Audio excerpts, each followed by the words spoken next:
So from the house, it's just a few steps away. Andito ka na sa beach. So right in front of me is the beach. There it is. Masdan mo ang aking mata, di mo ba nakikita ako? Look how deserted the beach is. Walang ibang tao, kami lang. Gusto mo ba sumama? The water is nice. Yung sand niya is very fine. Pero it's not white sand. It's not Boracay. But very fine yung sand. Tapos malayo ka na. Malayo ka na dun sa water. Mababaw pa. So it's very nice for swimming. Oh, malalakas yung mga alon pala kung nandito ka. When I was watching it from the shore. Whoa! Hindi ko na-expect na ganito kalakas yung mga alon. It's perfect for surfing. But I don't have a surfboard. So, let's just play here. Well, here we go. Wow. This is a municipality in La Union called Caba. It's about 45 minutes away or to 1 hour drive away pa from the town of yung LU, yung sikat na spot sa LU na called San Juan. This is a place in La Union na hindi masyadong touristy. It's not a tourist destination. It's not a resort. It's just a house na pinaparentahan sa mga tao na gustong ma-experience yung tahimik na part ng probinsya. So as you can see, yung beach dito ay solo lang namin, walang ibang tao. This is not a commercial beach. Hindi siya beach resort. It's actually just a fishing village. Maraming mga nakaparada dito, mga bangka here. So we have here our tent right there. Nandiyan mga bangka nakaparada.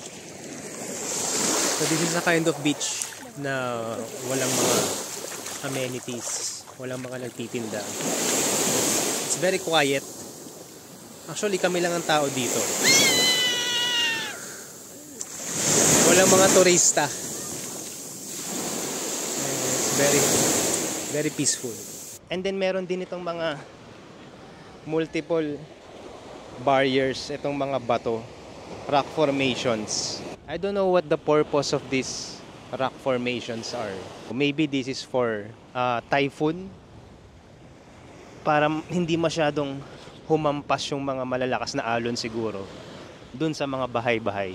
But right now, it's just at the end of summer season. It's May 29, 2024. And the sun is out. The beach is beautiful. It's very calming. I like this place better than San Juan. I'll show you around the beach later on. Tapos mamaya, I'll show you where we're staying. Okay, so look. Look, the beach is deserted. Solong-solo namin yung dagat. Walang ibang tao dito kundi kami. At saka yung mga mangingisdang nakatira dun sa mga kubo. And we also have these locals. This is a local pet. Hi. Hi. What's your name? Hi. Say hi. Hi. Oh, don't lick it. Hi. Hi, Mama Goat. Lahat ng problema, huminga ka ng malalim at tayo'y lalagyan. Handa ka na ba? Hi, Mama Goat. Don't run away. I'm friendly. Gumala. Yung bahay na tinitirahan namin now is about 50 steps away from the beach. So sobrang lapit lang. Paglabas mo ng bahay, nandun na almost yung dagat. This is the house we're staying at. It's called Lilim Modern Kubo. It's less than a minute of walk away from the beach itself. Pasok tayo sa loob. Pakita ko sa inyo inside. Let's do a house tour. So this is the inside of the gate. Meron ditong parang porch. May mga griller dyan. Tapos may mga lutuan. Pwede kayo magluto dyan. May dalawang rooms dito na nirentahan namin. It's an A-frame style of architecture. So it's triangular. Yan, isang malaking parang triangle. Tapos nahati siya sa gitna. Let's go. I'll show you inside.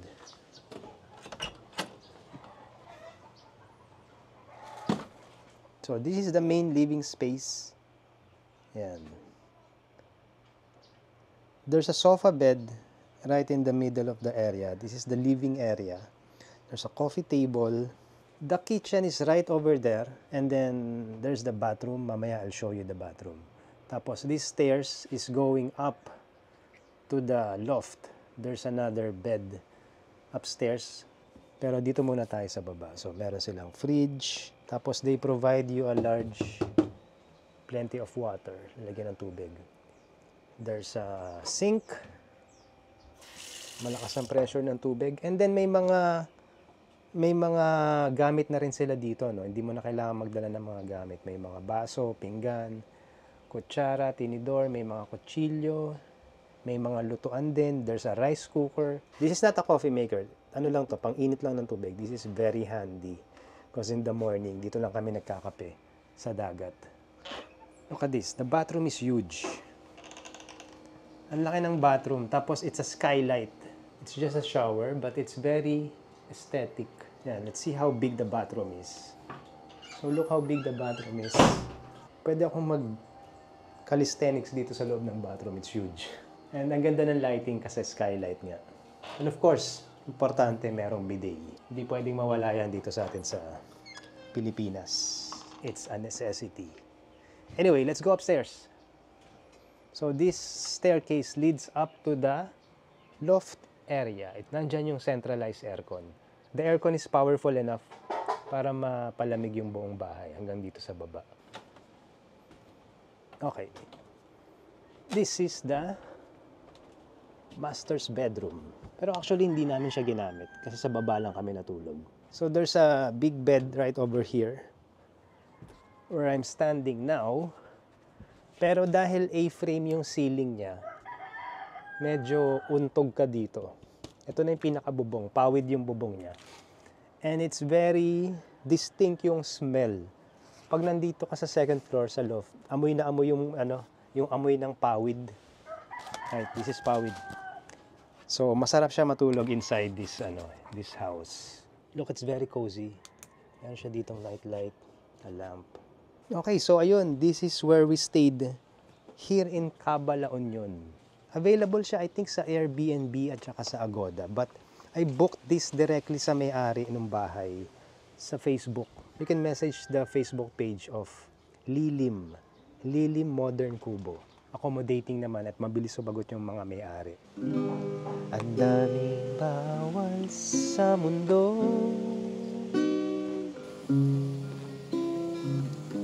sinasakal nila tayo.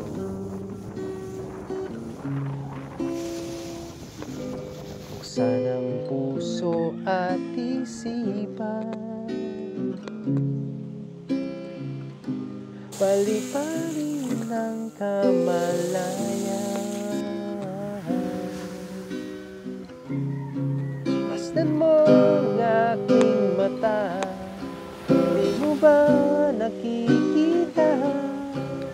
Ako ngayon'y lumilipad at nasa langit na. Gusto mo ba sumama? So there you have it. If you wanna watch my video kung saan naghanap ako ng cocktail drinks, dun mismo sa Elio kung nasaan yung party scene, click this video.